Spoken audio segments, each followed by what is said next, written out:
like now. Hey, Tony, good stuff. Okay, so I did unplug the mic here, but it is windy. So let me know if it's better this way or with the mic plugged in. All right, good stuff. Do it this way.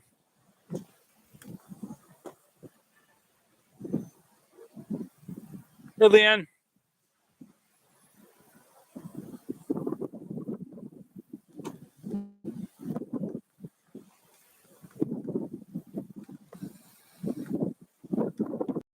They're doing some type of testing this morning or yesterday. I believe it was yesterday. I saw a bunch of gentlemen in these kind of disposable blue suits, maybe made out of cotton or something. A bunch of the workers were wearing these blue suits, and I overheard them saying something about methane. And if there was any kind of methane thing, then the suits wouldn't protect them. But I think they're doing something with methane today. It would be, I mean, considering they were talking about that yesterday, this might be some type of methane test here.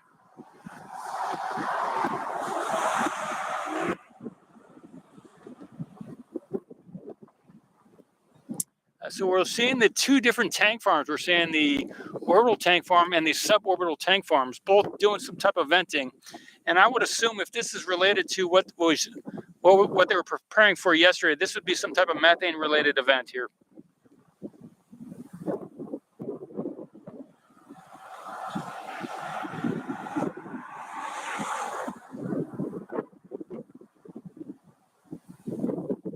Do you see something on Starship 24? I'll zoom in on some of those areas, but I want to get the zoomed out view first.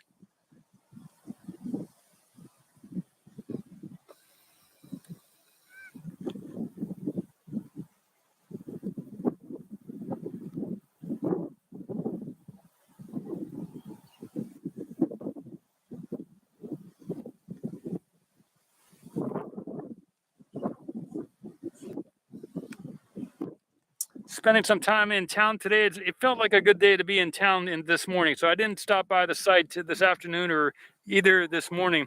Didn't really feel the right time to be doing anything on site this morning, so I went to town. I upgraded my cell service to a business account, so I get an extra 70 gigabytes for AT&T. If you do a personal hotspot, you only get 40 gigabytes, but if you move to a business account, for the same amount of money, you get 100 gigabytes personal hotspot time. So, oh yeah, I see that white band at the bottom of the Starship there.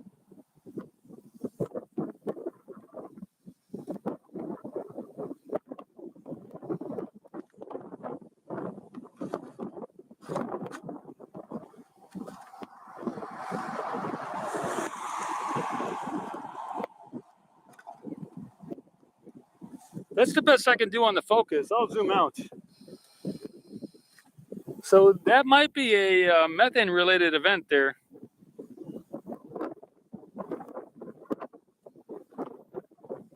And we're seeing some venting from the Starship right now.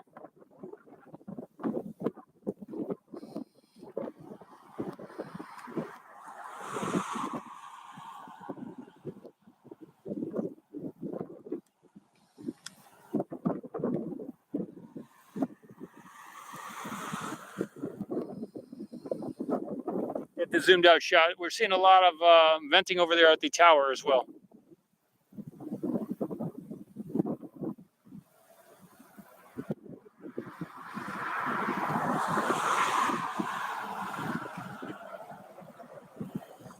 One of the things that I assume is that they're testing the whole system.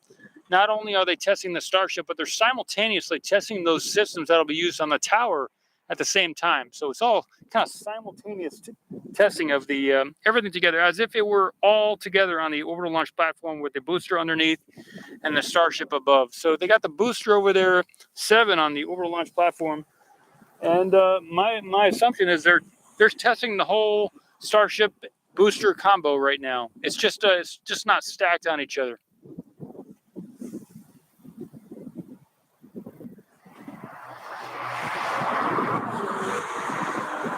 I will zoom in over there on the booster.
So they have both tank farms going, the orbital tank farm and the suborbital tank farm.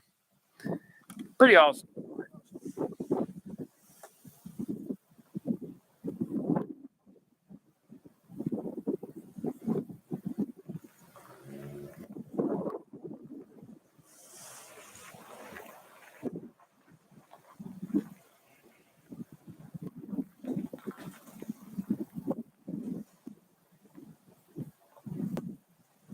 Well, share the links.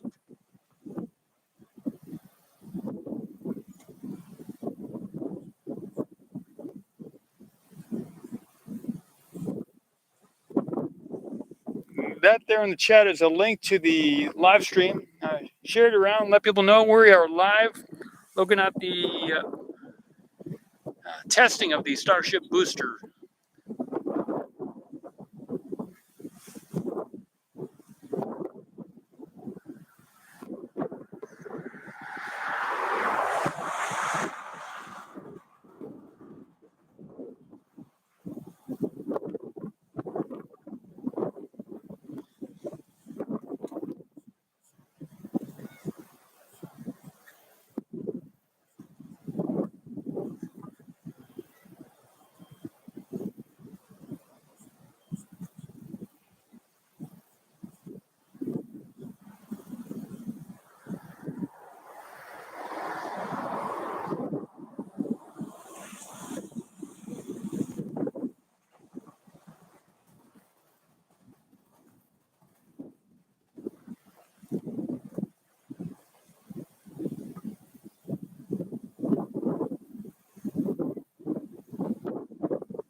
Again, one of the key things that we see is that ring around just above the base of the Starship there. Starship 24 has that. Before now, I've never seen that ring there of cooled area. Probably at the base of the oxygen chamber. Some type of small, thin ring around that base of the Starship.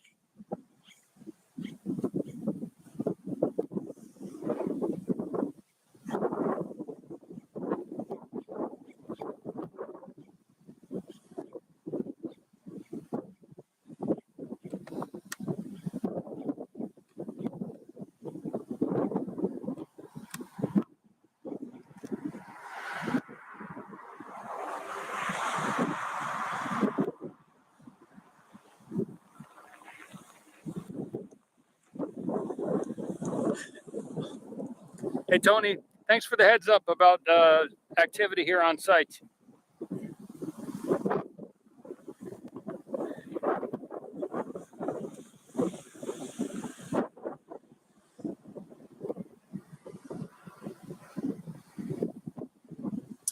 If I hadn't done what I did in town this morning of changing the phone over to a business account, I wouldn't have been able to live stream this with the Nikon camera. So that's what I was doing this morning in town. I tried to do it like a week ago, but it didn't go through. So this morning I did it again slightly differently, and the account got activated. So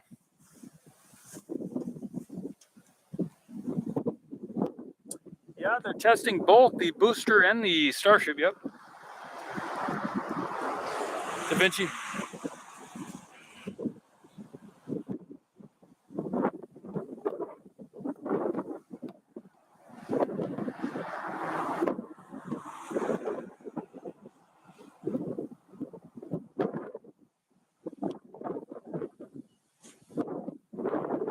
Yeah, I think it is kind of historical. Yeah.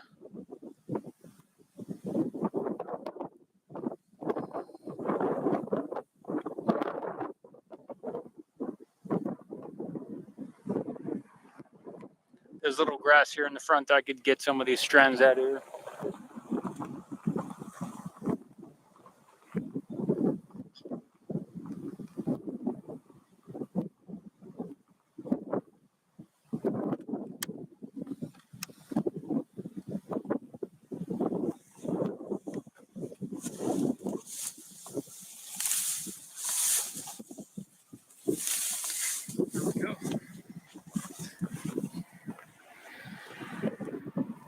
Wasn't too hard.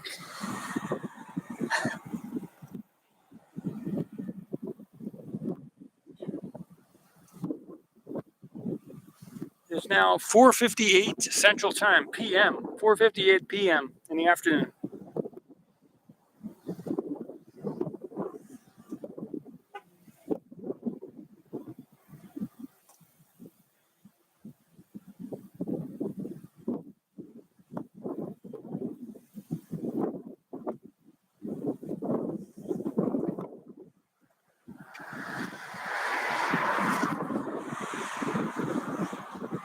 Yeah, the site, I'm right next to the satellite dish area, and there is a road closure in effect. So there are a number of sprigs of grass here coming up, and we did pretty good.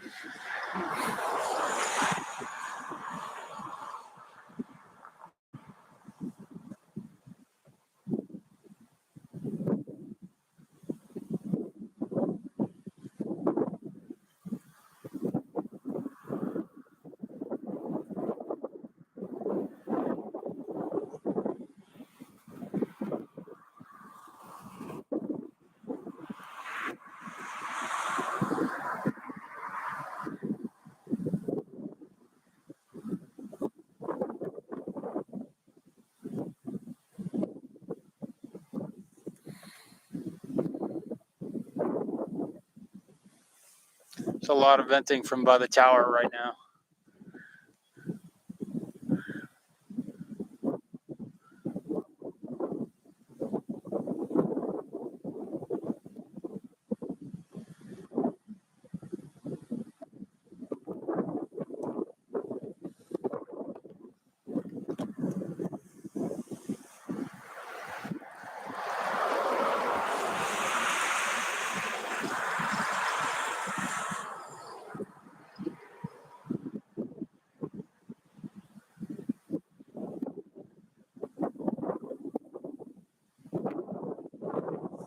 I'm actually trying to get Starlink right now. It's like $650 or something. So I have something up for sale. If it sells, then I'll be able to get the Starlink. I'm selling some of my investments. I might be able to get the Starlink if I sell like some of that.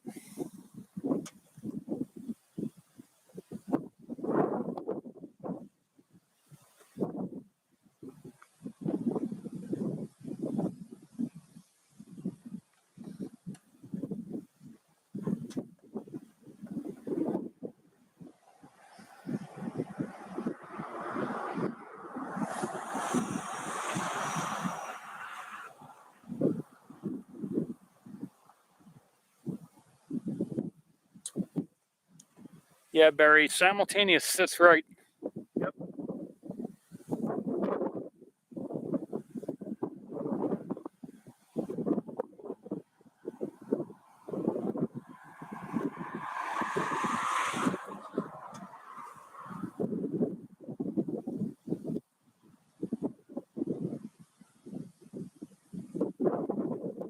The suborbital tank farm's not in view right now. I had it in view before, but it's not doing any venting. So all the venting we're seeing right now is from the orbital tank farm as well as the Starship and booster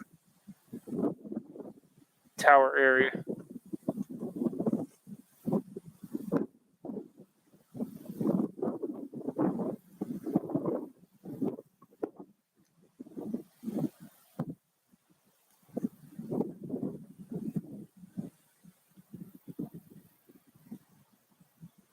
There's on the website oceancam.space some sponsors. Two different companies or two different people have sponsored OceanCam in a variety of ways, and you're welcome to check out that page. And maybe if you'd like to be listed, it doesn't cost anything to be listed. If you have a product or something you like to showcase to other people, I'd be happy to add it to the sponsor page, and maybe we could get some type of commission, or maybe it would be beneficial to the channel somehow if you get any sales or something like that. So check it out if you're interested.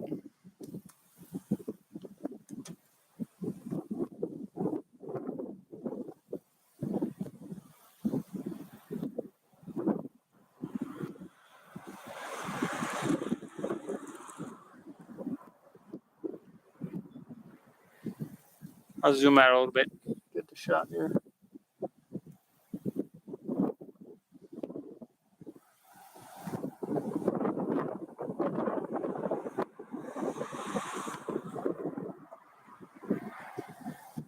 It's 5:03 p.m. here, so they're really going into the evening afternoon time frame. So they had the road closure, I believe, since earlier today, and they're kind of picking and look. It seems like it's increasing the activity here on site rather than decreasing around 5 p.m. It looks like it's actually increasing what they're doing here. So.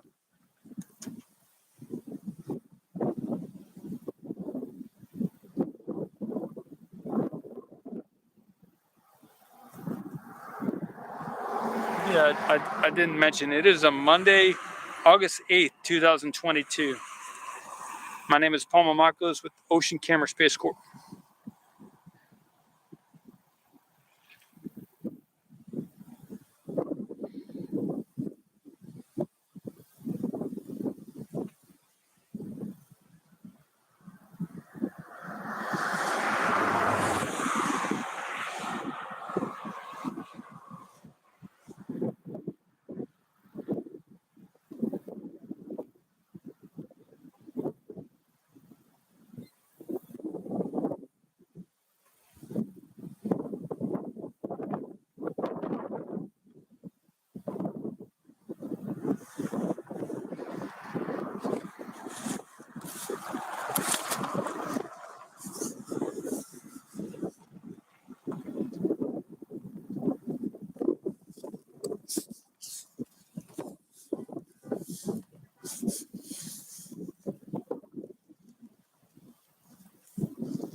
We got some tank farm activity over at the suborbital area right now, some venting.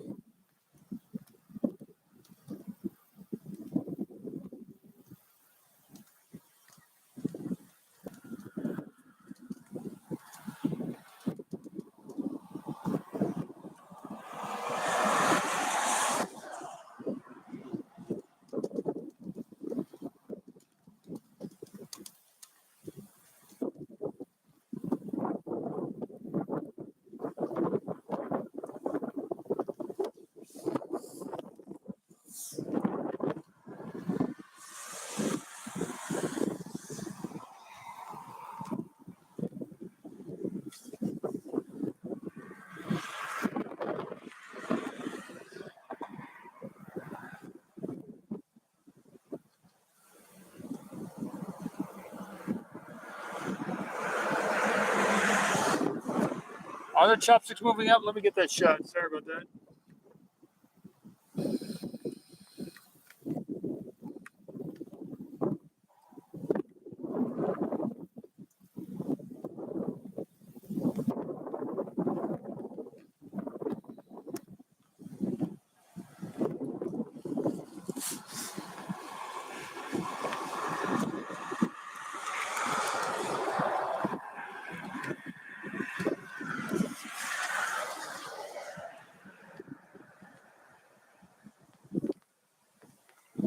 I would take it as a good sign if the chopsticks are moving up, because that would mean they kind of fixed something, right?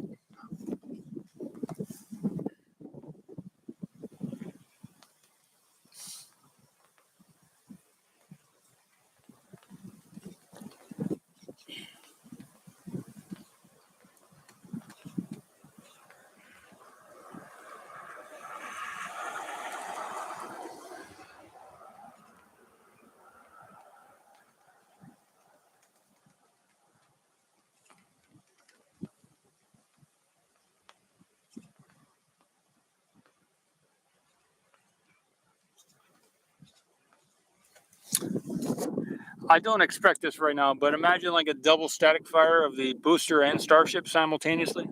That would be something. They would never need to do that, but that would be something.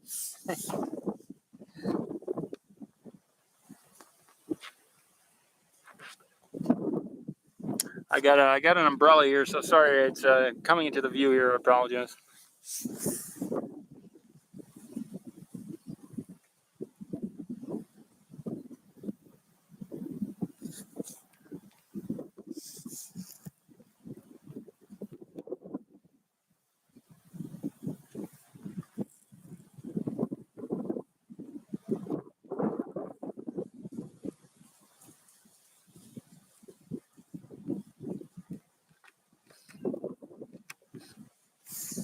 Yeah, and on bottom left, you can see a little venting from the suborbital tank farm over there.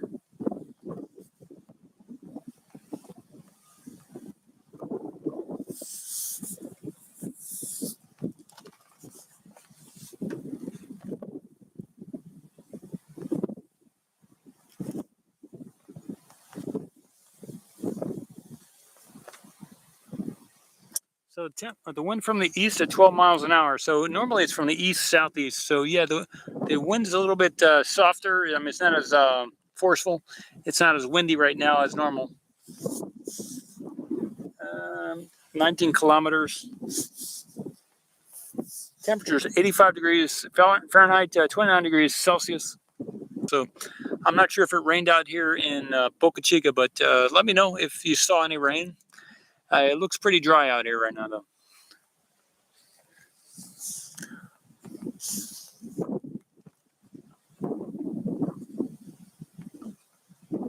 I'm going to zoom in on the Starship right now.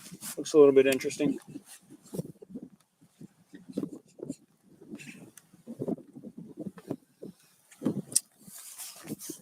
Yes, the chopsticks are raising up because they're higher than the last time I looked at them. So you can see the chopsticks have gone to almost the top of the boot. Well, they're getting up there, right? They are higher than they were before.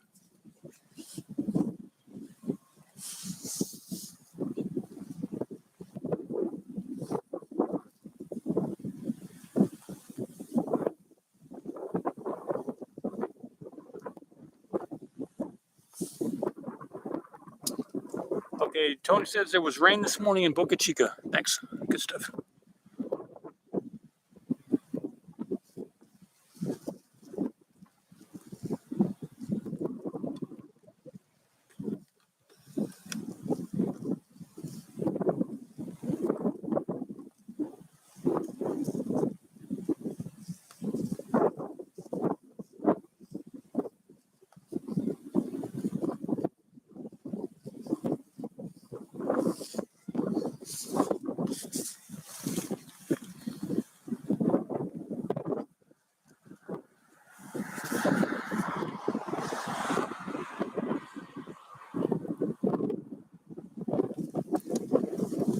The cost for the entry-level membership here in OceanCam is $1.99 a month, and that does help support, and I do appreciate the members here on the channel.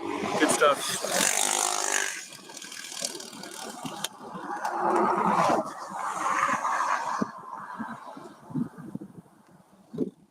Yep, chopstick's almost at the top there of the booster. If it keeps going up, I'll zoom out and we'll get that shot where it goes up to the top of the tower.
Hey, Brun.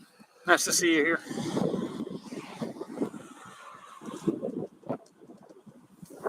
Got quite the wind is starting to pick up here.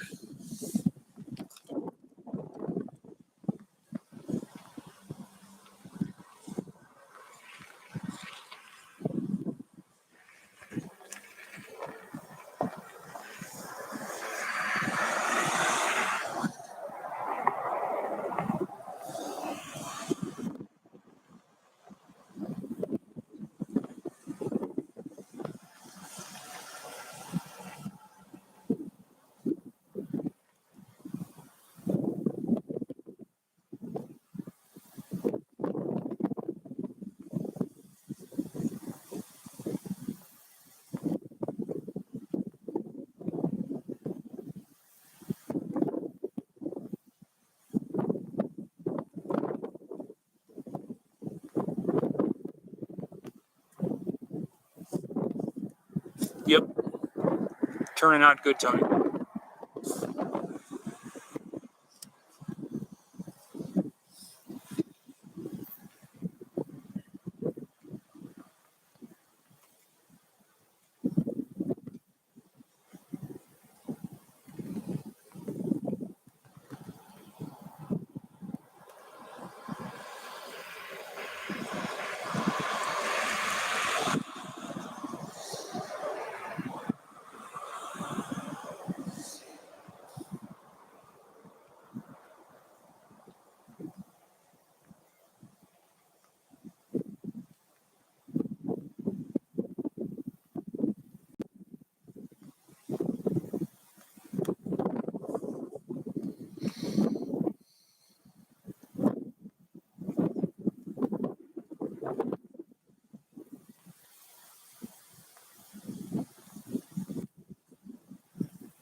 Hey, Ken.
Tony earlier today or yesterday sent a message to me about again, there is another marine warning for explosions, etc., around this area Monday, Tuesday, Wednesday this week. So today, tomorrow, and the next day, there is I guess they have permission to do some type of anything that might involve explosions. So.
11:24 in the UK. Good on you, Tony.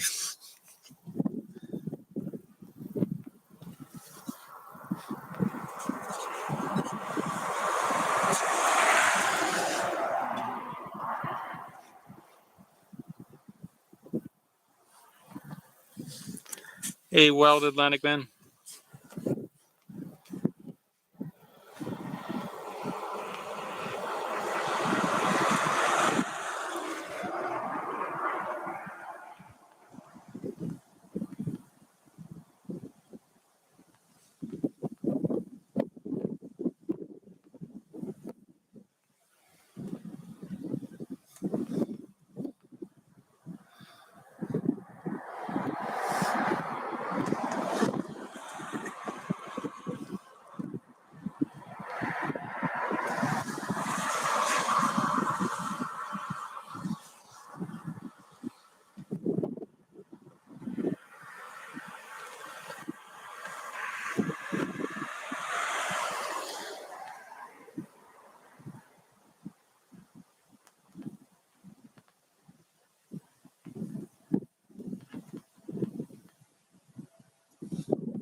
All right.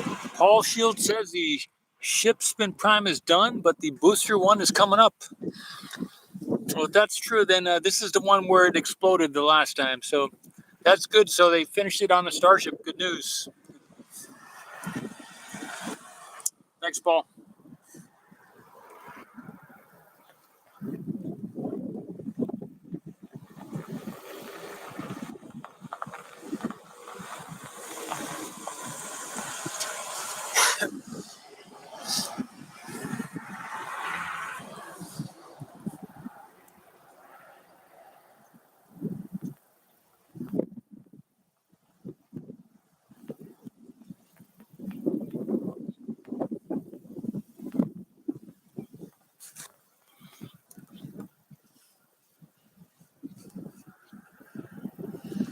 Yeah, I am just over 2 miles away. There is a road closure in effect. The sheriff is over there with the blinking lights. I would assume if they were going to do a real static fire, then they would clear it out 5 miles, right? But other than that, that's all the info I got.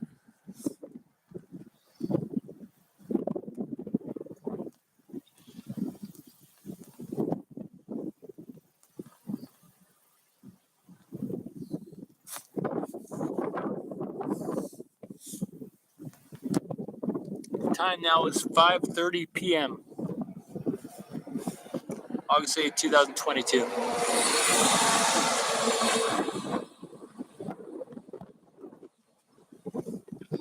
Booster 7.1 on the overlaunch platform on the right and the Starship 24 on the left.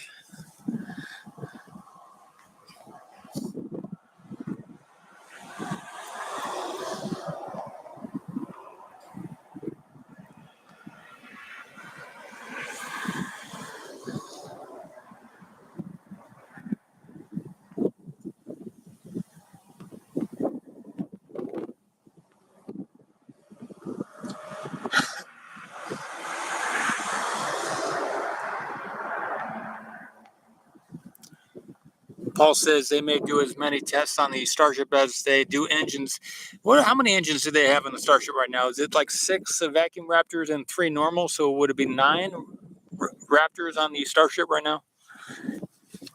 So are you saying they would do like 9 tests or however many engines there are?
Paul says it has 6 engines on the Starship.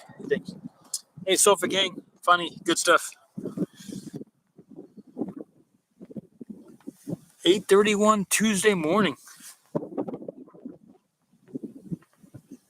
We're watching some type of testing, maybe a spin prime of the Starship again, and the booster simultaneous of the two.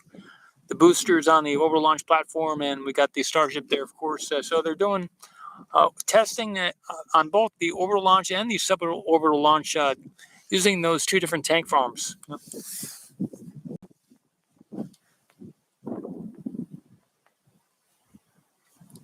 In Guam. Good stuff.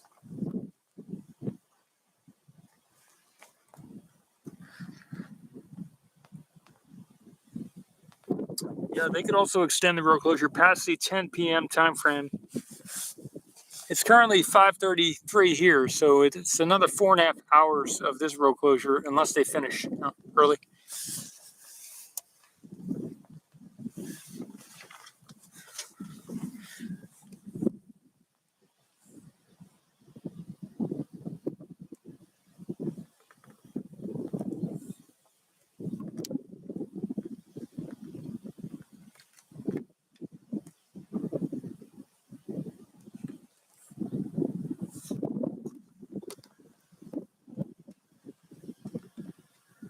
Thanks, Paul and Sofa King.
Again, we are looking at the preeminent, most open space agency here on the planet Earth as of August 22nd, 2022. There are others like I think Rocket Lab or Rocket Launch, and there's several others, but this is the largest commercial rocket in the public sector that we're looking at, which is as open, more open than even Blue Origin, just due to the proximity where we can get so close to it and get all the info that we can. You know, several cameras out here, almost daily updates from Elon and the SpaceX team as to what's going on here. So it's pretty exciting, and we're watching it right now.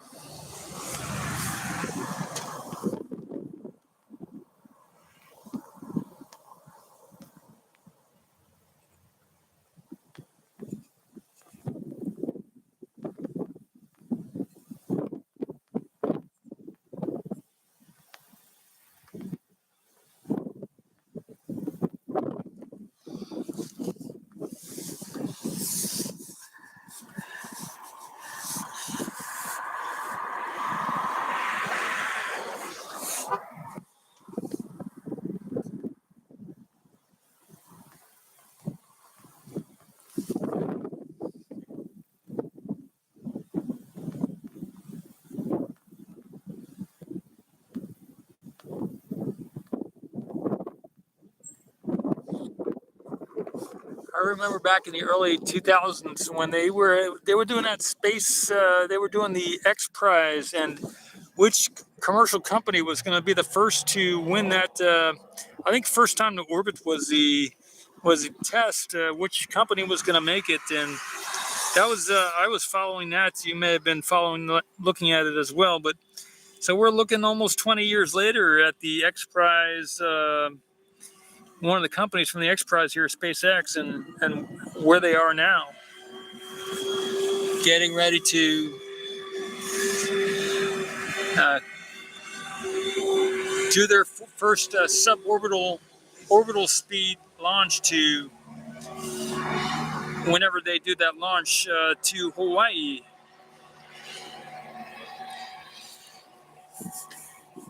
They are building another facility over there in Florida as well, another launch tower, and maybe they'll do 2 launch towers, and maybe there'll even be some type of oil rig platforms with the Deimos and Phobos, but they're looking to do point-to-point transport here on the Earth, and they have a somewhat of a military contract to do that as well. The military likes that as well. So maybe they will launch some ships from here and land them over there at the Kennedy Space Center. Maybe they'll do that for a point-to-point proof of concept. Maybe they'll go once or twice around the Earth and land in the Kennedy Space Center and then launch from Kennedy and land over here in Boca Chica. That would be something.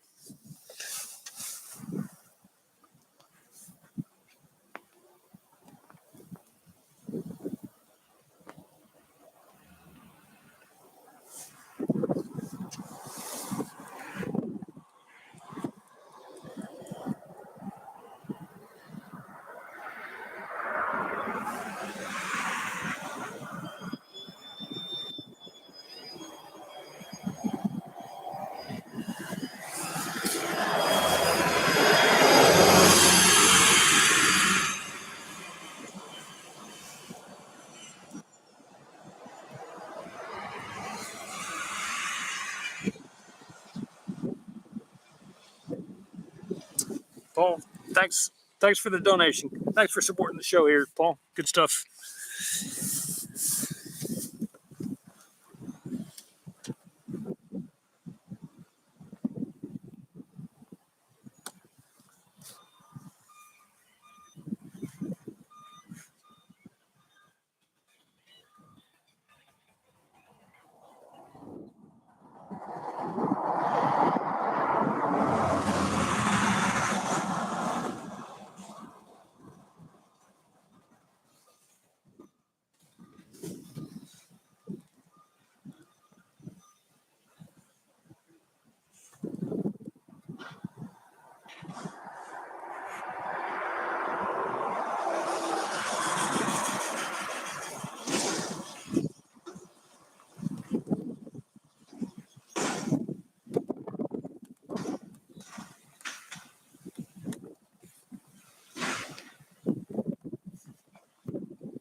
if you're just tuning into, there's a frost layer around the bottom section of the Starship there, like a ring of white.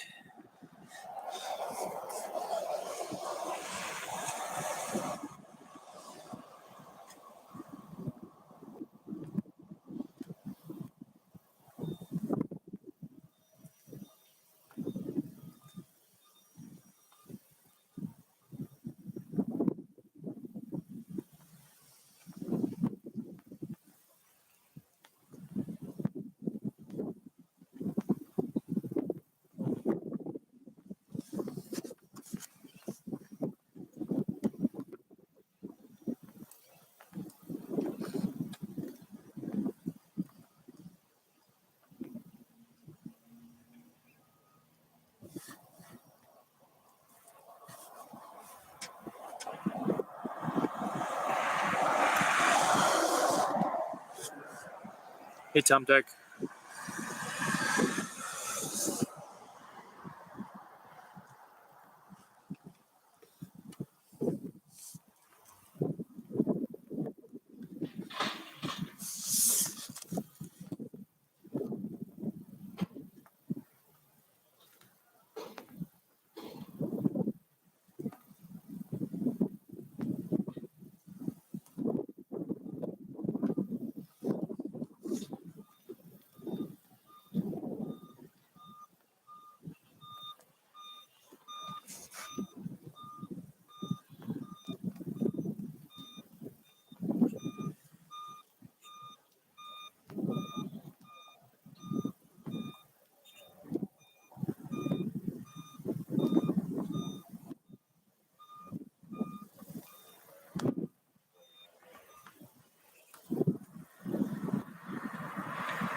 See if we can do something about the focus here.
there's a, looking to the right here on the screen, this is the south.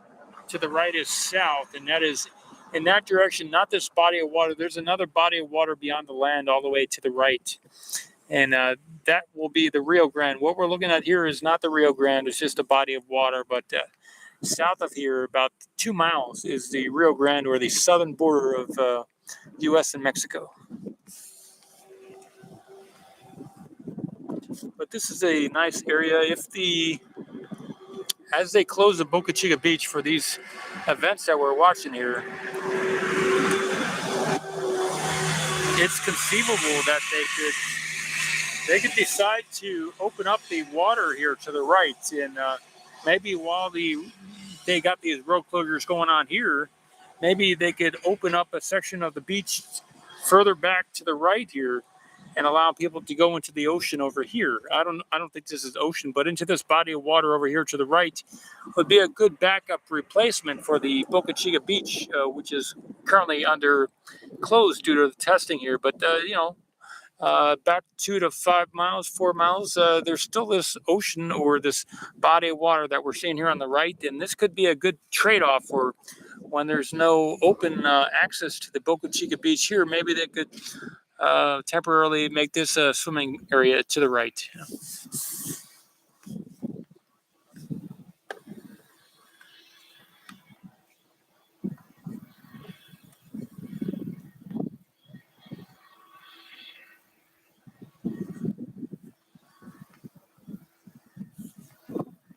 Hey, Hadley. Yeah, it is a nice spot, that's for sure.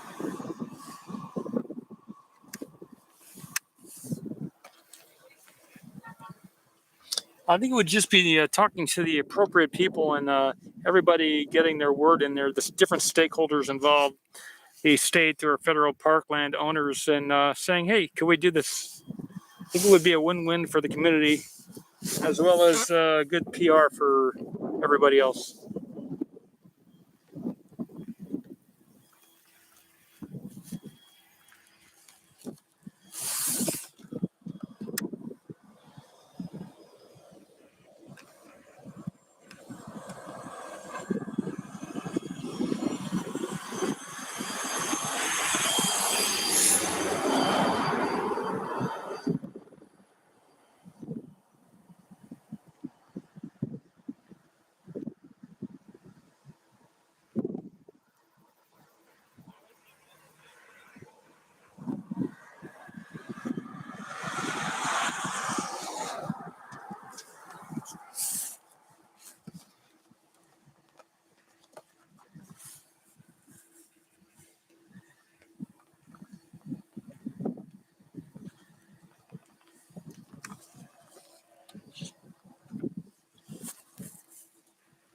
Sorry about that.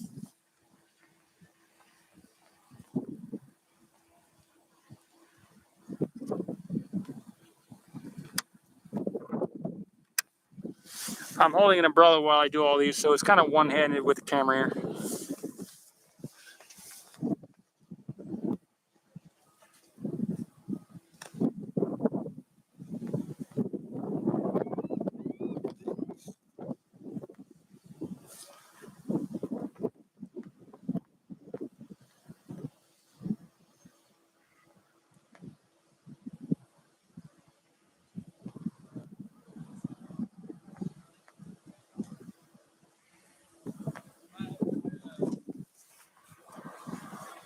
Thanks, Paul.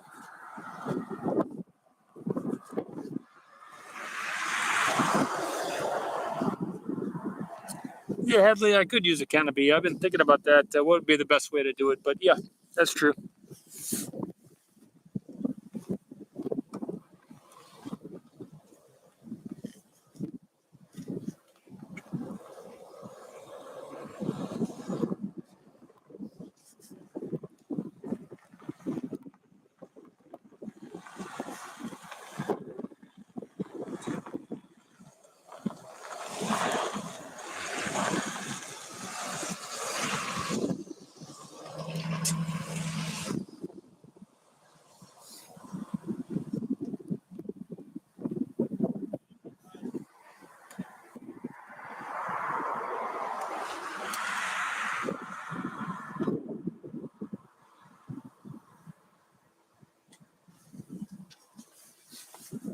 Hadley, that's kind of funny, Hadley. Yes, a pool. I've been thinking about getting a little pool myself. Yes.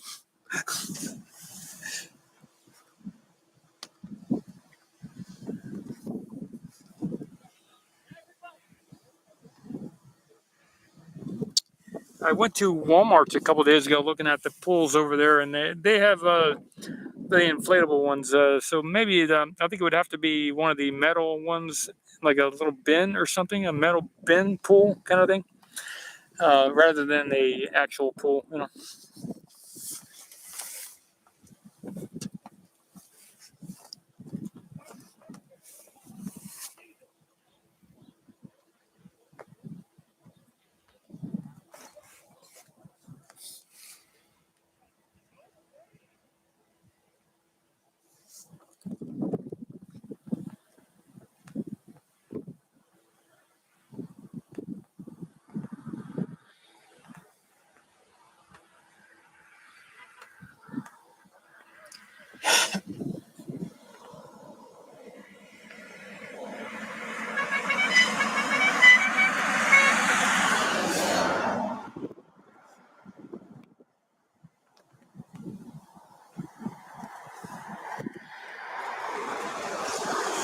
Okay, there are a bunch of dollar stores around here. I'll be sure to check that out. Thanks, Hadley.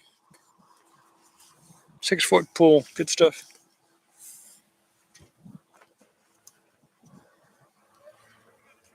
Okay.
They're venting the Starship there.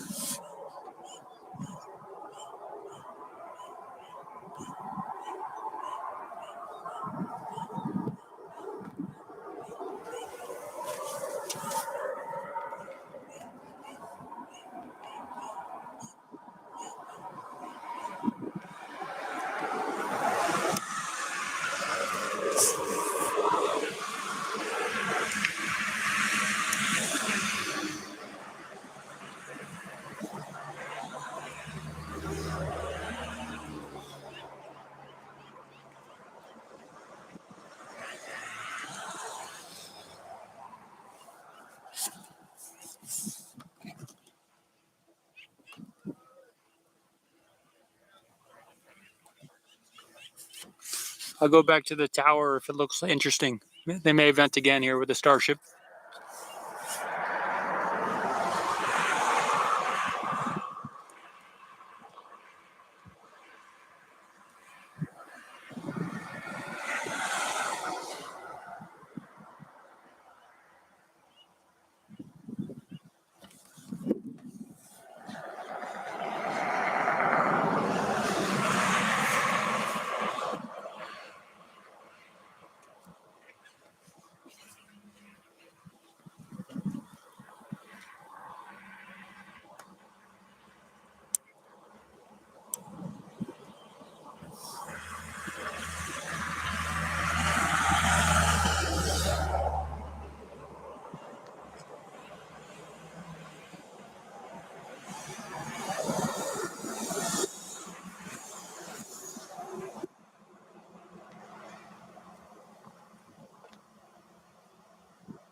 Yeah, the website here is oceancam.space, also oceancamera.space, and I did buy the domain oceansinspace.com I did not create a email for that yet, but the oceansinspace.com gets forwarded to the oceancam.space website as well. So if you'd like to use a .com, go ahead, Oceans in Space.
There's the official oceansinspace.com link to the OceanCam website, oceansinspace.com.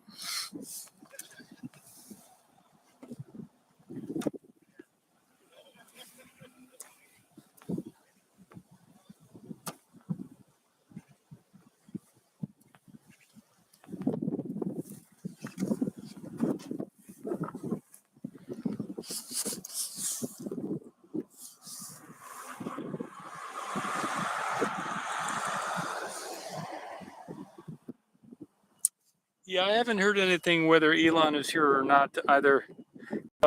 You might go to there's a Twitter page called Elon's Jet, Jet, and that tracks apparently the goings and comings of Elon's to Boca Chica.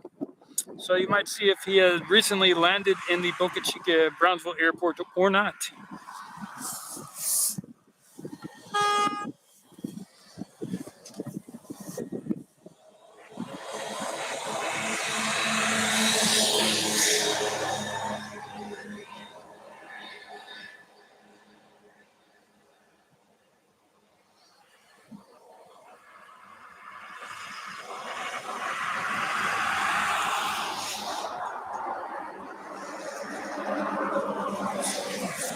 Yeah, this wouldn't be Ocean Cam without a picture of the ocean here. So it's good that we got some water in the view here. We just like to do this shot from another planet and other moons. If we got this shot from Enceladus or Mars or another planet out there, that's the goal of Ocean Camera Space Corp. If we could get this camera or another camera like it to live stream from the surface or subsurface, maybe there's a bunch of ice on the surface. We just want to be able to take some video imagery of the oceans. Ideally, I would be about 200 feet closer to that water up there, getting that video imagery of the water and not so much the rocket behind it. That's the goal of Ocean Camera Space Corp.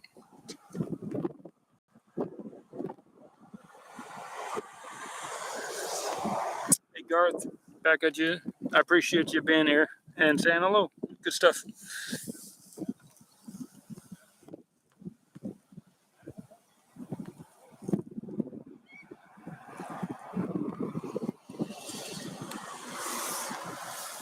Because if we had this image from Mars or another moon out there, that would totally transform every science book out there.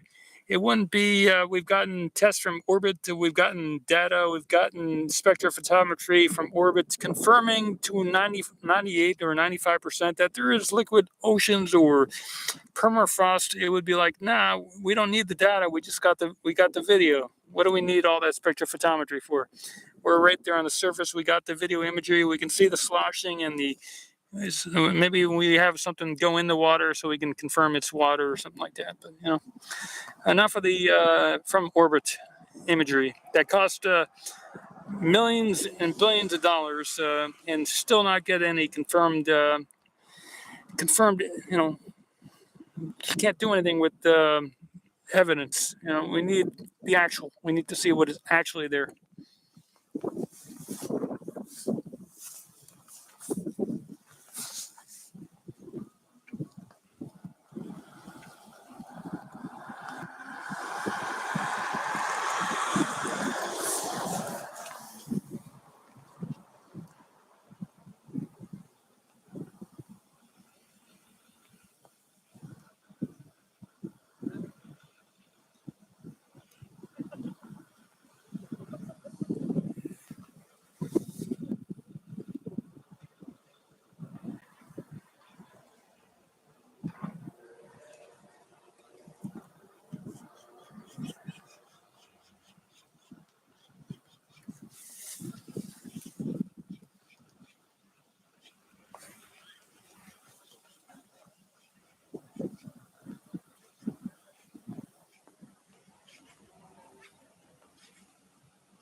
Okay, Divine East says Elon left Boca Chica a couple hours ago and just landed in Hawthorne, California. Good stuff. Thanks, Divine. Good to know. So he was here apparently earlier today.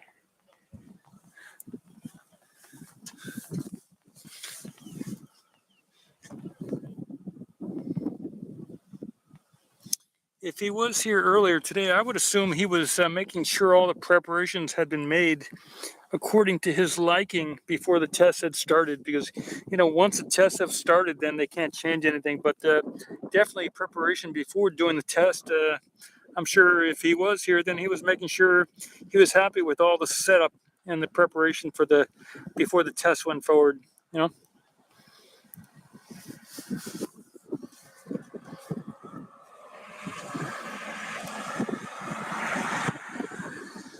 If it all goes great, then he can celebrate from over there and continue on over there in Florida. But if anything happens, he can always fly back and check it out tonight. He can fly back from Florida. No, I mean from California back to here tonight if he needs to.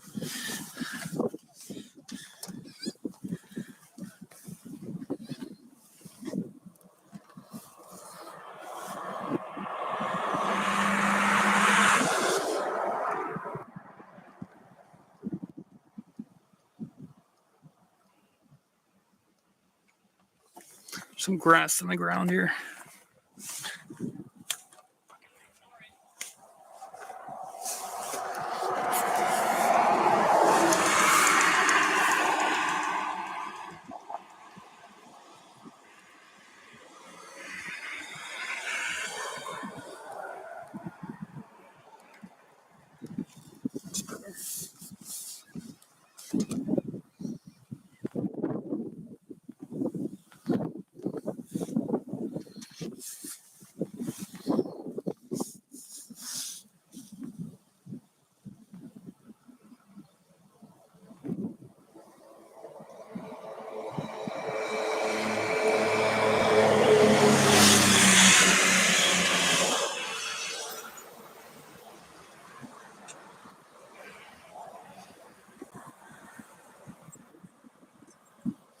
We have a lot of venting coming from the tower area at the moment.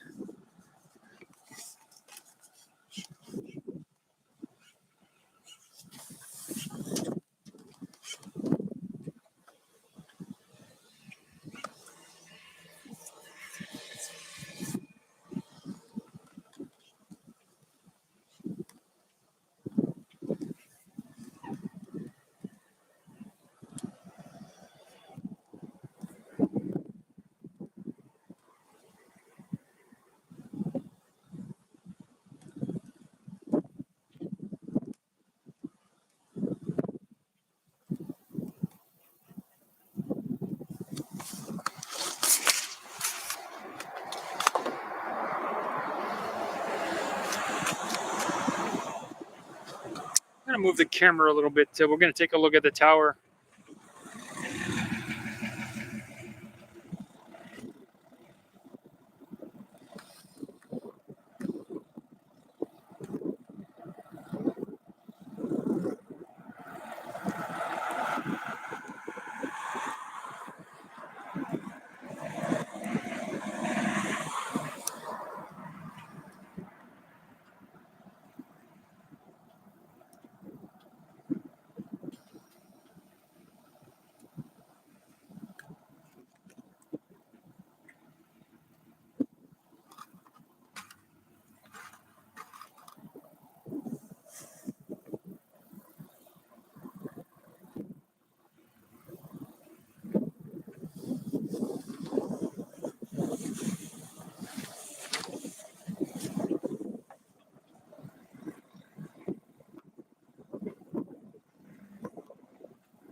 Yo, look at that.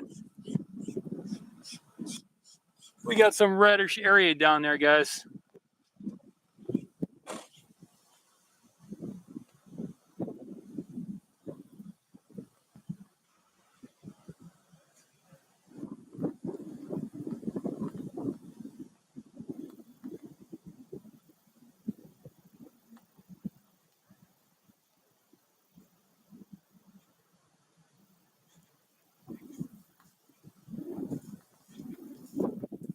Looks like something's happening right now.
I mean, we could be looking at some type of reflection from the sun or something. Let me zoom in on it.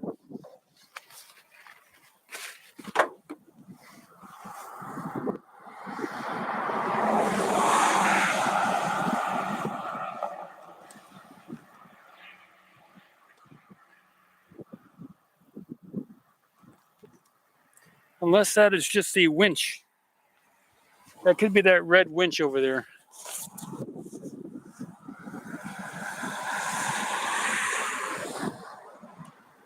Yeah, I think that's what it is.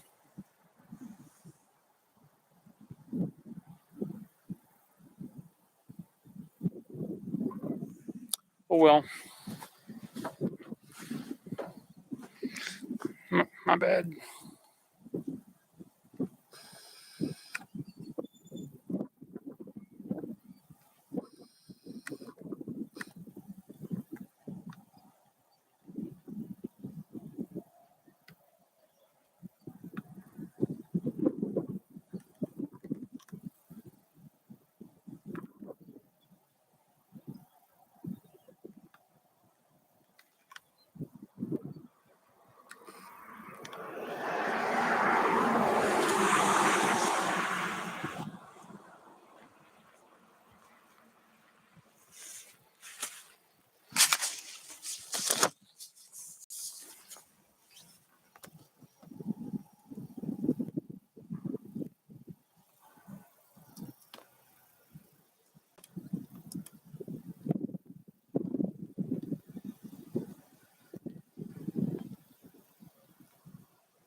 You know, I watched a video. I think it was Asteroid Bennu or something like that, where they did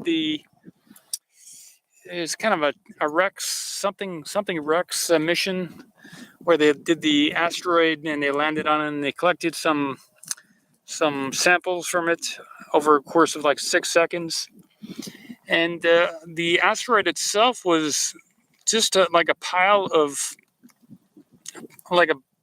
rocks. Since in the analysis of the data they got back, it hasn't gotten back to us, but some of the imagery has gotten back to us, and they did like I don't remember how many second burn, like a 24-second burn to get off. So they were going toward the asteroid. They dunked their instrument into the ground for about 6 seconds. It went about 1.5 meters into the collection of the asteroid, and then they reversed course with with some thrusters for 24 seconds, and then they sent some imagery back after they circled back around to the asteroid, and they took some pictures from above. And the analysis that they'd done was that it had sunk about it formed like a 6-meter wide crater or something like that. All the thrusters on the sample probe, when they fired for that 24-second time frame, had created like a crater. So they were analyzing the data, and they came out that it was just really since it's such a low gravity on the asteroid, it was more like a collection of rocks. And since the gravity didn't really hold it all together very tightly, so it's just like if you had a bunch of rocks in microgravity and were just shaking them around, you could probably go to one of these asteroids and just vacuum up all the rocks on the surface there, because they're not really held by gravity to the surface. It's just a jumble of rocks. So if some of these asteroids are minerals like metals and other stuff, you may not really have to mine much. You could just vacuum it up and you might be good to go. So kind of a nice somewhat of a discovery that they had on that asteroid mission.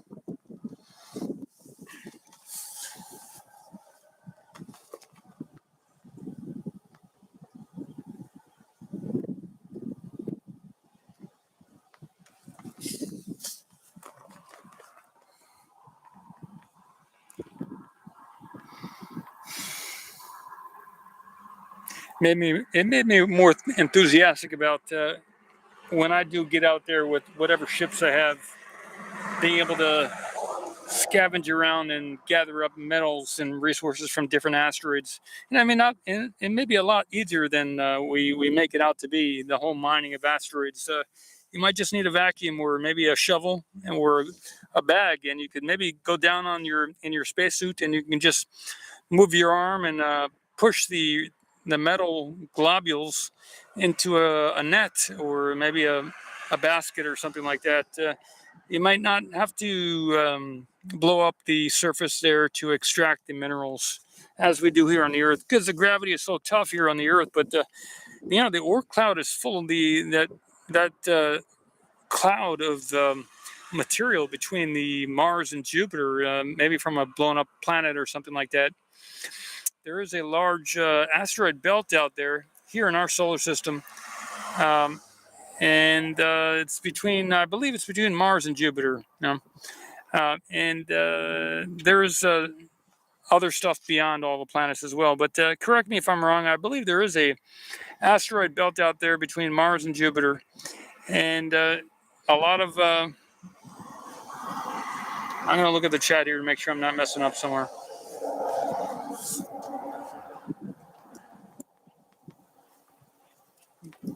All right, correct me if I'm not on the right footing here, but yeah, and we could go out there and vacuum up all the different metallic minerals off of these different choice asteroids and become much more wealthy. We could build have our robots and our 3D printers use those metals to. Maybe we have a ship with a bunch of crushers on it. Maybe we got to crush down all this material aggregate so that we can build whatever we want to build out of those minerals.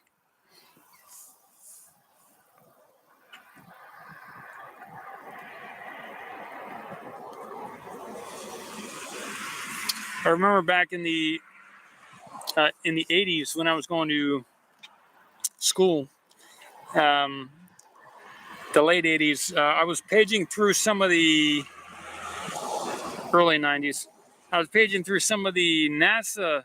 I mean, I went to space camp in the 80s, but down in, I think, Alabama, Huntsville, Alabama. But some of those publications that NASA put out were talking about how they would mine the moon and stuff like that, and they planned it all out way back in the 70s, I believe, maybe 78ish, and they put out a couple publications on how they would do everything. Maybe they did it all already, and so maybe they did it already in the defense sector, but at least in the public sector, we haven't seen anything like that, and maybe it's a lot easier to do than they put it out to be on those moon colonies.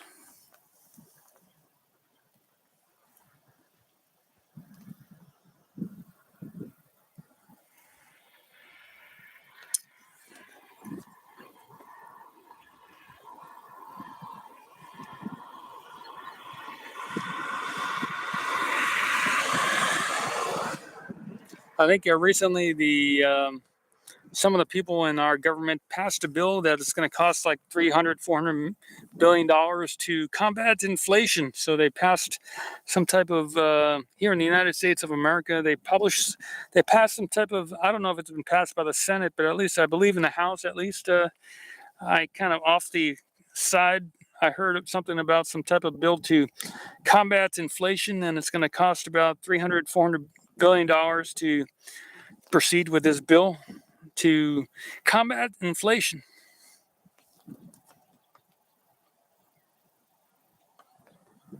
So I guess you got to spend money to stop spending money. Kind of hilarious.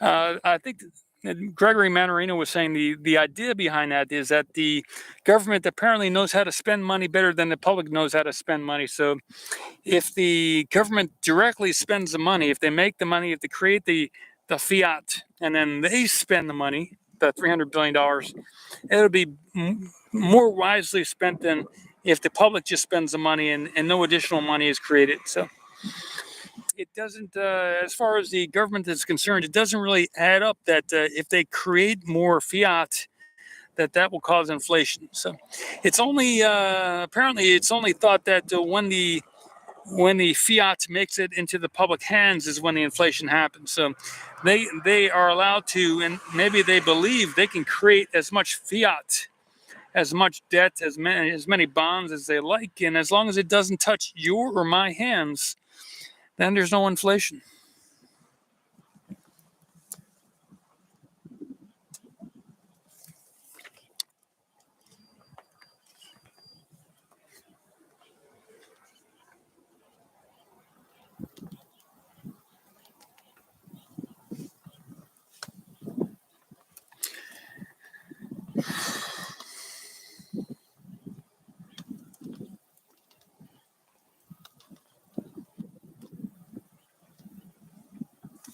I'll check out some of the other things here.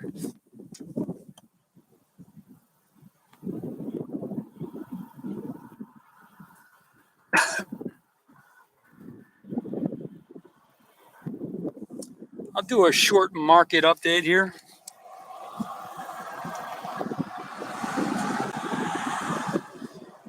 The S&P 500 closed down slightly for the day at 0.12%. The Dow was slightly up, 0.09% to 32,832.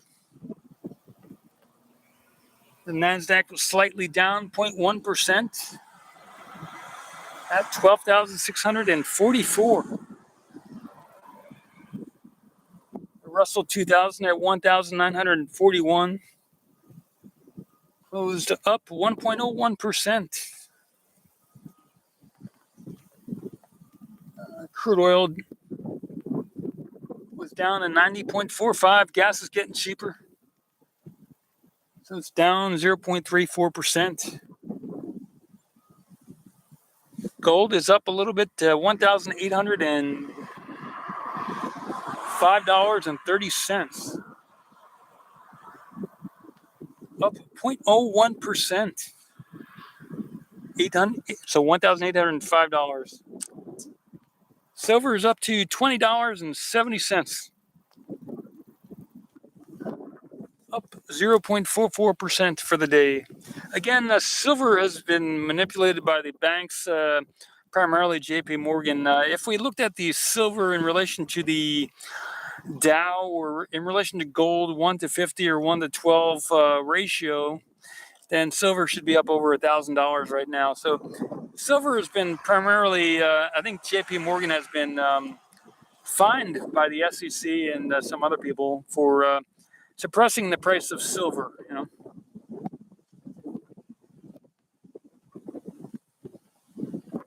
The euro versus the dollar is 1.0 something.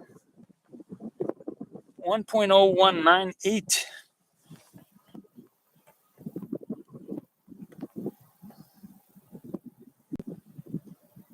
The 10-year is down 2%.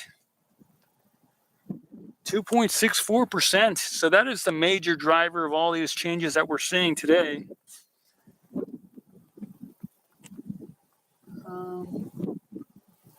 0.075 basis points. So basically, my understanding is that people, in your bank account, as the interest rate goes up, you make more money on your cash in the bank. So as people sell their bonds, the interest rate goes up because it's a supply and demand thing. And if there's so what the central bank, what the Fed and the European central banks and some of the other central banks are currently doing is they're buying the bonds up. So the more demand, the lower the interest rate. My understanding, the yield on the 10-year bond. So as people sell, if the central banks were not buying, then the rate would go up. The debt.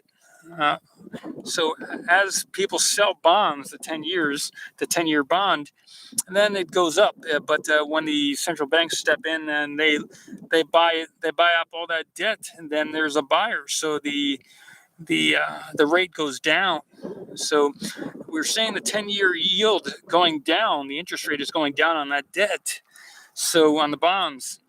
So that is affecting the stock market as well as the price of the dollar. So as the 10-year yield rate goes down, the stocks go up. So we were seeing the 10-year spiking a couple days ago, I believe, I recall, and it went up significantly. So we've seen a dramatic decrease, and we saw another large decrease in the 10-year yield today. And that's due to the central banks buying up the bonds or the debt.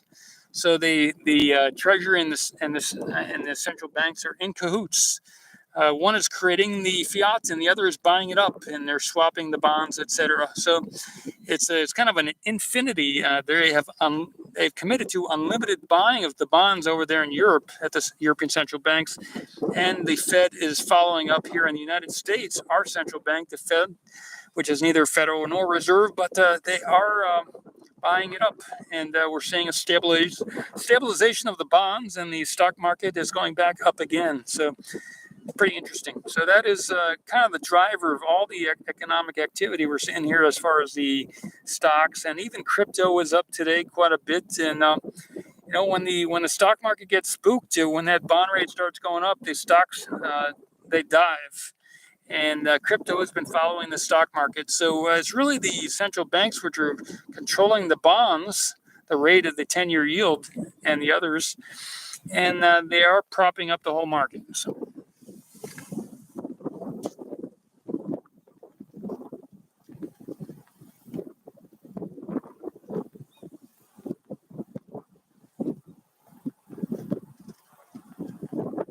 All right, back with you, looking at the chat again.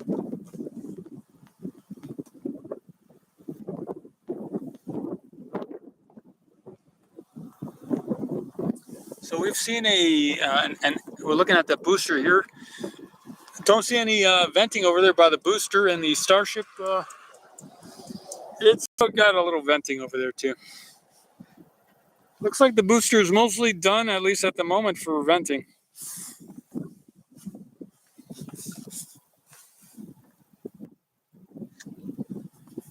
See, and Gregory Manarino is where I get a lot of my information. I've been watching him for a couple of years now. You might check him out on YouTube, Gregory Manarino.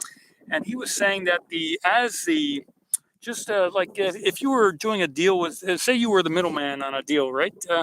You would get some kind of cut for any type of deal you helped to go through, right? You would get a little commission, whether it's 1%, 5%, 10%, whatever the commission rate is, you would get a cut of all that, whatever, you sold, you bought, or you helped the flow of something. You got a little cut, a little rate, right? So as these central banks create this fiat to prop up the different markets, they get a cut. And remember, the central banks are privately owned organizations, so they love central bankers. These central banks, there's all around the world, there's a variety of central banks for each different region or country, and they love propping up these markets because they get a cut. They get a cut of everything they create. So the central banks are buying up all the different equities, and they're getting a cut. So as of like a month ago, over a month's time, from like May to June, the Fed central bank here, their money vault increased by $30 billion. They made, that group of people that own the Fed, they made $30 billion. So as they prop up the markets here in the United States by creating fake money to buy the different assets, they are getting so rich, it's amazing. So they love it. They love propping up the market. So.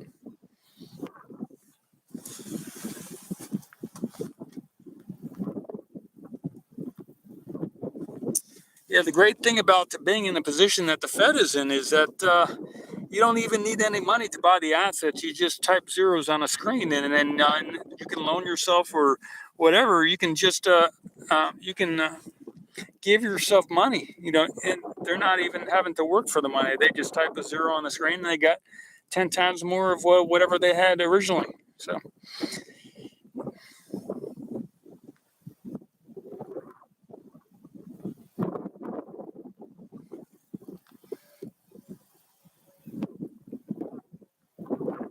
I think Chairman Powell said that at one time. That he was asked, well, how do you create the fiat? And he said, well, we just go to the computer and we type in a couple of zeros. That's how they create the into a computer. They don't even have to print it. They just open up the computer, turn it on, and type in a couple of zeros, and they just got a lot more money in their bank account there.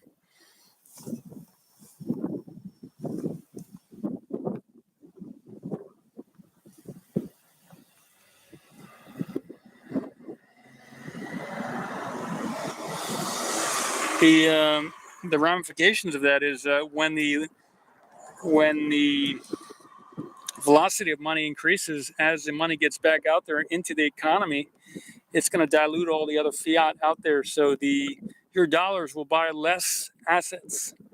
As the dollar becomes cheaper, as the relative value of the dollar becomes cheaper, the stock market is going to go skyrocket. It's going to go bazonkers, because the assets, these different companies are worth a certain value, and as the fiat becomes cheaper, as the dollar can buy less, it's going to take more dollars to buy that stock, because the stock is worth a certain amount, a certain value, but as the dollar becomes cheaper, as it loses its value, as its buying power, it's going to take more dollars to buy that same stock, and those companies are going to become a lot more valuable.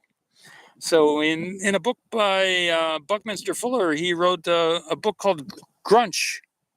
I think Grunch was the name of the book, as I recall. GR, Gross Universal Cash Heist. Grunch. Not Grinch, but Grunch. And in that book, he was saying that inflation is a way to steal. It's a way for the rich people to steal from the other people, because if you you can make yourself rich, and you can put yourself in the rich category by buying gold and silver and other assets. If you're working for money and you're still going to be making the same amount of money after the inflation happens, your buying power is going to go down. But if you own assets and you put yourself in that rich category, and you own gold and silver and maybe real estate and other assets like businesses and things like that, as the dollar cheapens, as it becomes more worthless or less valuable, the other real assets like gold, silver, real estate, businesses, intellectual property, wherever it is, as long as you're not working for it, that will become more valuable in terms of dollars. So gross universal cash heist, that 2% inflation that they were shooting for is a way of stealing from and keeping themselves in power, is the way I believe Buckminster Fuller wrote about it. That it's, yeah, go read it for yourself. I recommend it. Good book. Originally recommended to me by Robert Kiyosaki in one of his YouTube videos. Robert Kiyosaki is a kind of a finance guy. He wrote a book called Rich Dad Poor Dad, and he would say that there's 4 quadrants. There's the self-employed. There's the you work for somebody else, employee. There's a self-employed. There's a I think the self-employed was the first one. No, it's the second one. And you got the employee, then you got the self-employed, then you got the big business owner, and then you got the investor. So employee, self-employed, those are the 4 cash quadrants.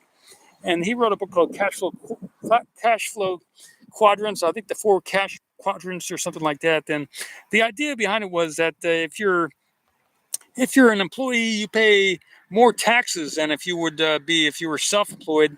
And if you're a big business owner with more than 500 employees, you pay much less taxes than if you were an employee or self-employed.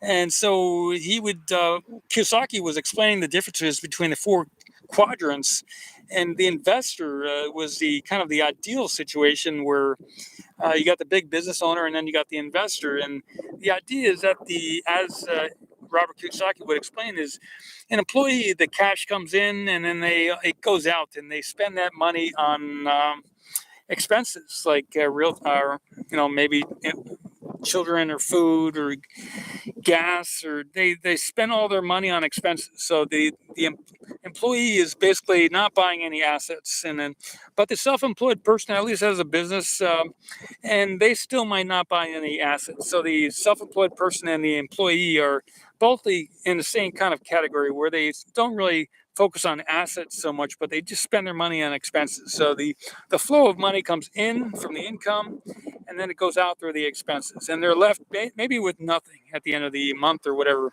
And then the big business owner, maybe one of their assets is the business, and they keep growing the business, so that creates additional cash flow back to them back into the income. So the money comes in from the income to the expense, and it goes into their business, so that's into their assets, and that asset kicks back money back to their income. So as that business grows, they have to do less physical work to make the money and live every month. So, and then the investor, what they do is the money comes in, and whether you're a real estate investor or maybe a gold and silver or some type of trader or whatever, you got the money come in and you buy more assets, and the assets kick back money into your income, and you're spending much less money on your expenses than you are on your assets, and you're getting more kickback from the assets. Eventually, you don't even have to do any physical work, but your assets produce more income than your expenses, and your cash flow is positive directly from your assets. Maybe it's a monthly dividend you get from some type of stocks or whatever like that.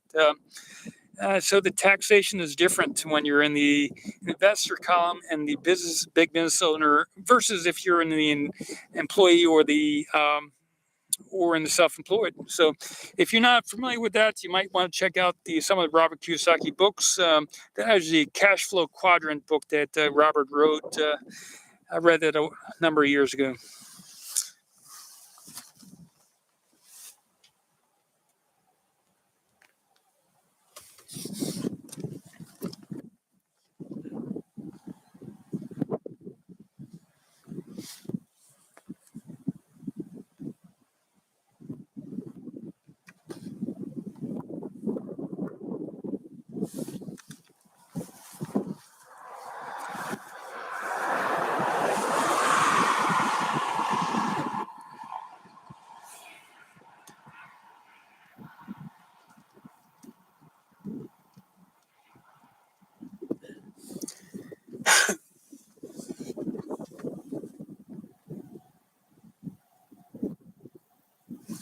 I'm going to take a break time. I'll leave the camera here and I will get a drink and maybe eat something, and I'll come back out and I'll see you all in a little bit. It may get a little windier, but it's still going. Everything's good. Paul Michaels with Ocean Camera Space Corp.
All right, I'm back.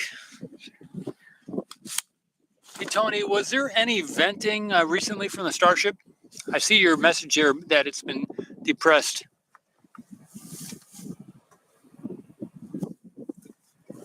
Since I left and came back, was there any venting since then, or was it that one time earlier? I think it was around 1 hour and 25 minutes into the stream or something.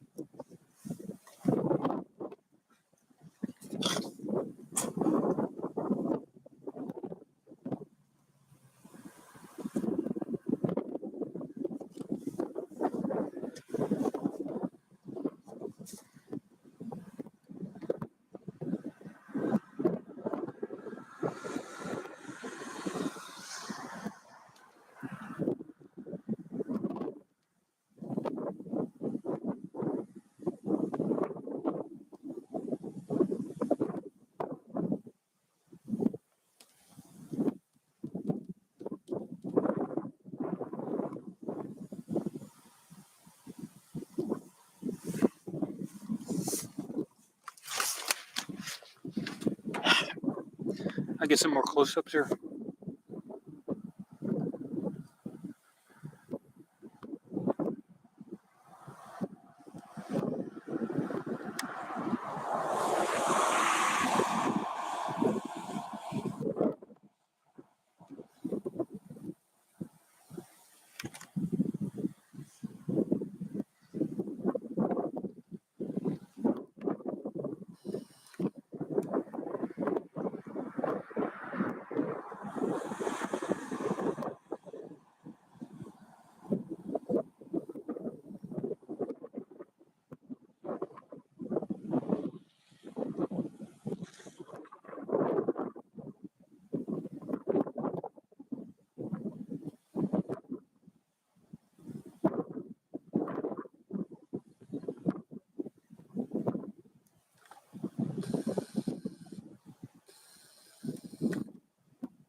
Yeah, the venting from Starship seems to have stopped almost completely. In just the last minute.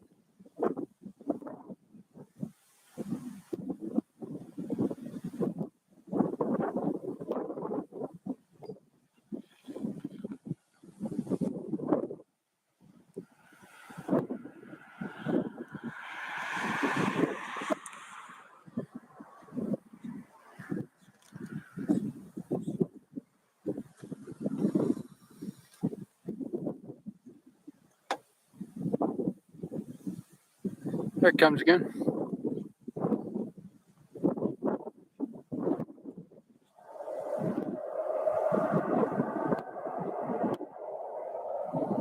Some venting from somewhere, pretty loud.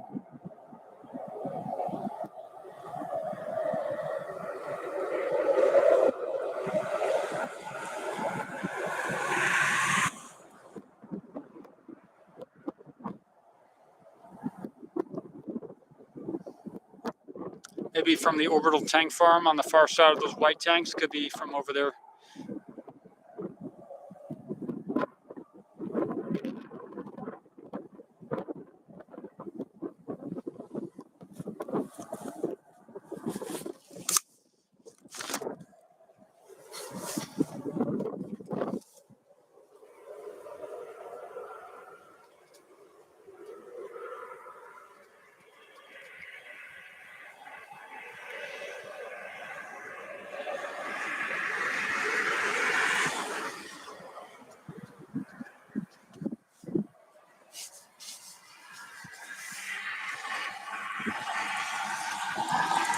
Skinny smokestack suborbital tank farm. Okay.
Yeah, the Starship doesn't have that ring around it on the bottom either anymore. The Frosty ring is gone. Just noticed that.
it's worth noting that not only are the central bankers buying bonds, central banks are buying bonds, but they're also buying stocks.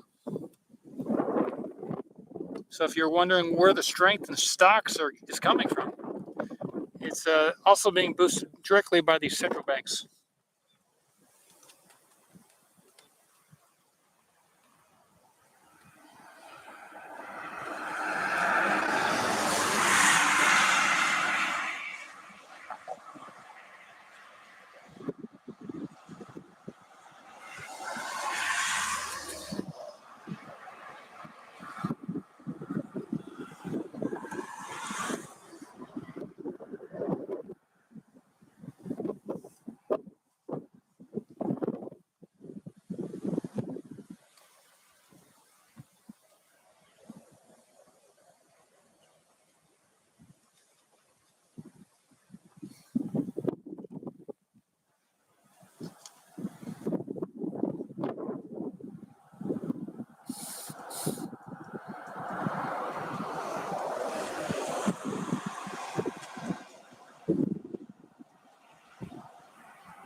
I'll probably do another half hour and then wind it down. It'll be the last half hour here.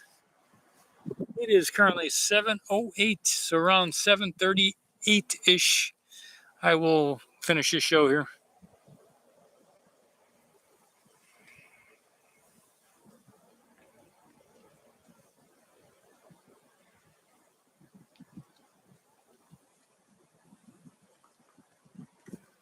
Getting pretty early for you over there, Tony, I know.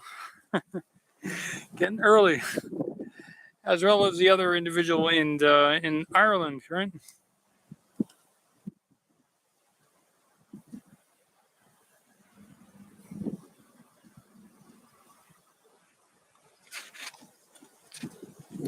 Kind of late in the morning for the over there in Guam, though.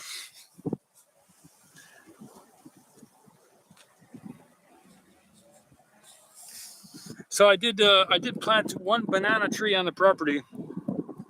It was a Jamaican banana plant that I got from a nursery here in Brownsville.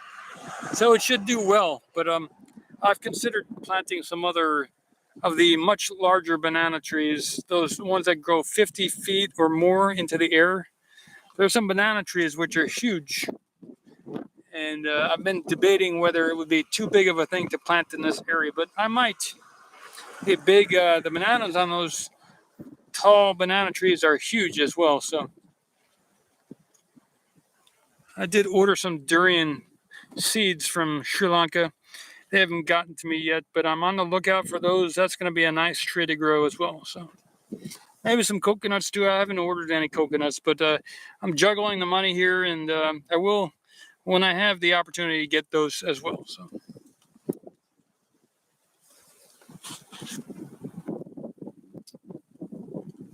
$1:10 in the morning in Ireland.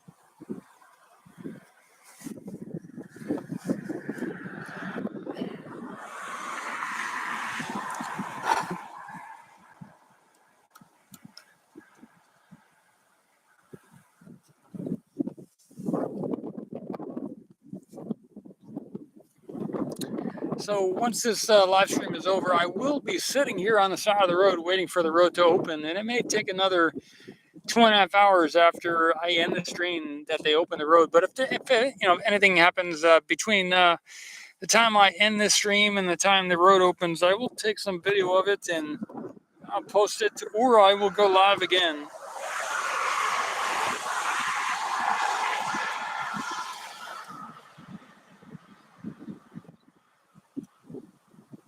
Okay, you want me to keep posting pictures of the trees? Okay, good stuff. I only leave them up for so long because I don't want unwanted people looking at the trees, but I do post them for the members only in the. So if you're thinking about becoming a member, you might you get a few inside benefits, perks as a member here at OceanCam, and I do post things occasionally for a day at a time, or maybe for a couple hours, for some of the members to take a look at. It's like $1.99 to be a member, and there's some upper level echelons of being a member. We have the Black Knight satellite members, and if you're not familiar with what the Black Knight satellite is, you might look it up on YouTube. In addition to watching some videos by David Adair, and you might even check out Project Camelot. Kerry Cassidy, Kerry with a Kerry, Cassidy, Cassidy. Kerry Cassidy with Project Camelot has had a lot of excellent guests over the years, and you might find some interesting things to watch there.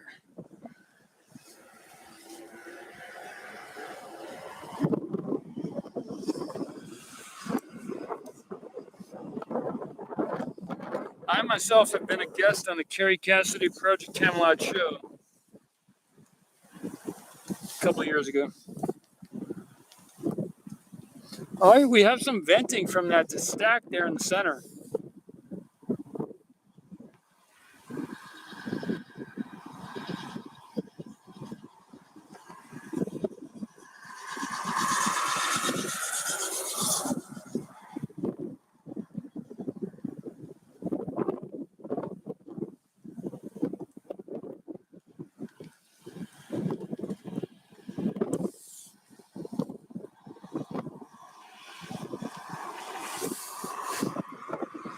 Kind of almost waited my whole life to be in an area where I could plant the durian seed. Now, I really didn't find out about durian until I was in my early 20s when I went to Hawaii for the first few times.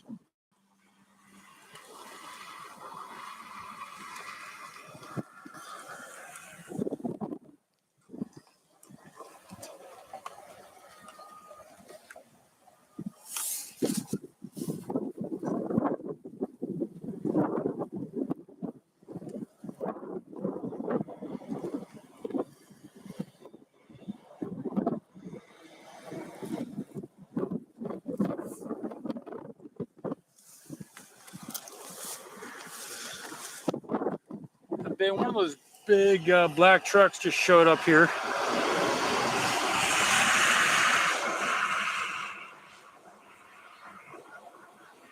I'm not sure what's in it, but some type of big black truck just showed up here at the build site.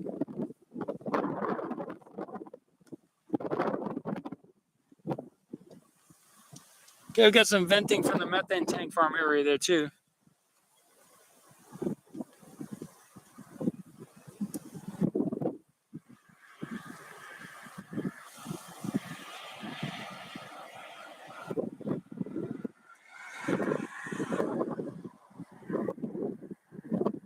Got about another 20 or so minutes. The wind is picking up.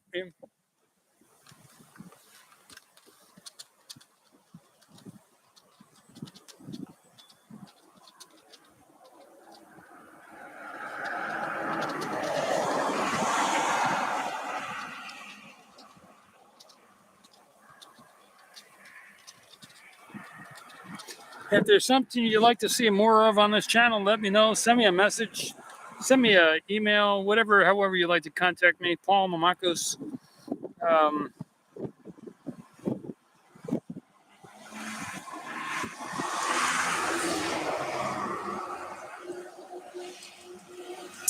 I'll add some timestamps to this video. If there's any timestamps you think I should add, let me know, and I will add them to the description. Just going from the beginning, the start of this video to whatever time into the video that you see, put a note in the comments here, and I will take a look and add that those significant timestamps to the description for others.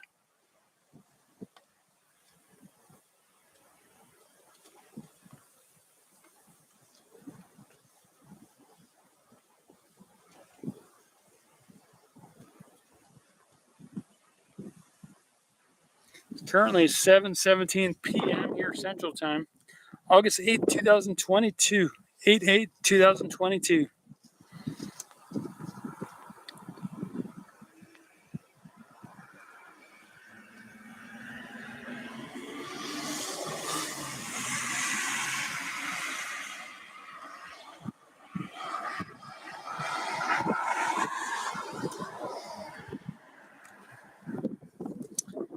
So we're looking at the Starship 24 on the left. It has yet to fly, and we're looking probably sometime in the near future, possibly, we will see the launch of the Starship off of the booster there on the tower.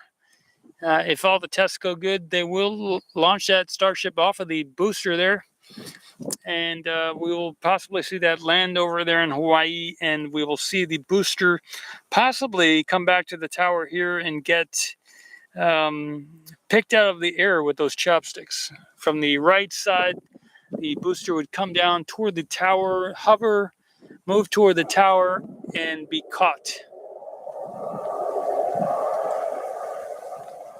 All right, the Starship is venting right now.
There must have been a couple of vents on the other side because the sound continued. It sounded like there were three different ones. The one that we saw and then two others.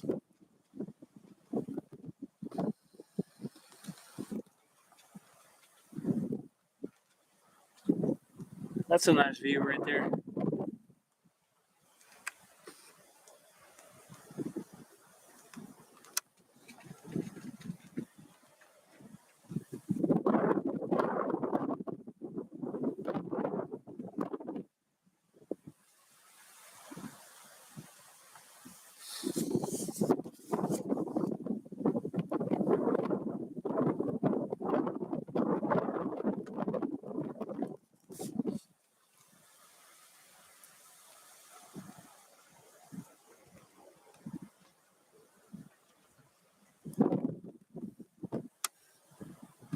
We got some more venting there from the Starship.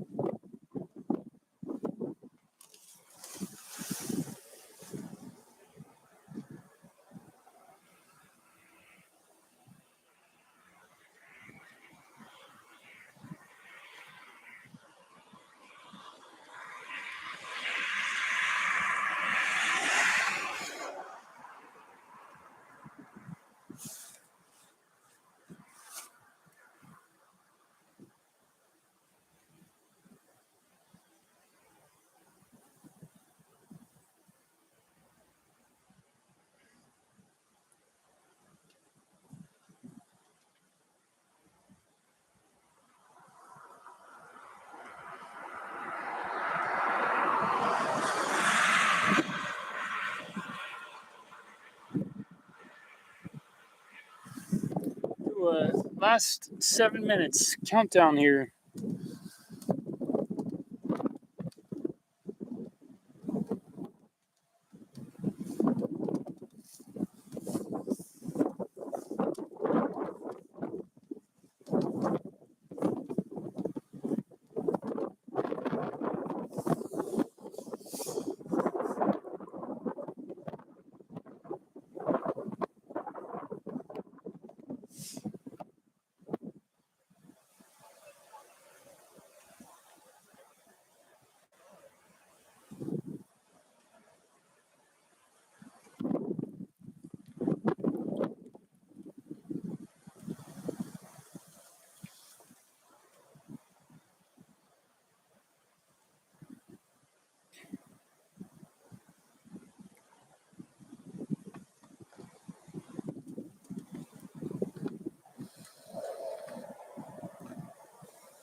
Get some of these clouds in the shot here.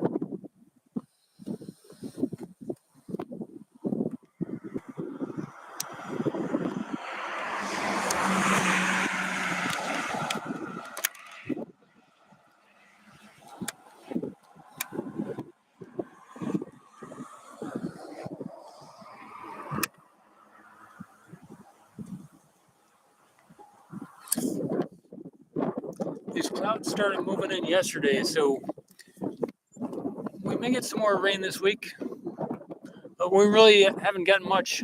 We didn't get much rain today.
All right, in the last 60 seconds here.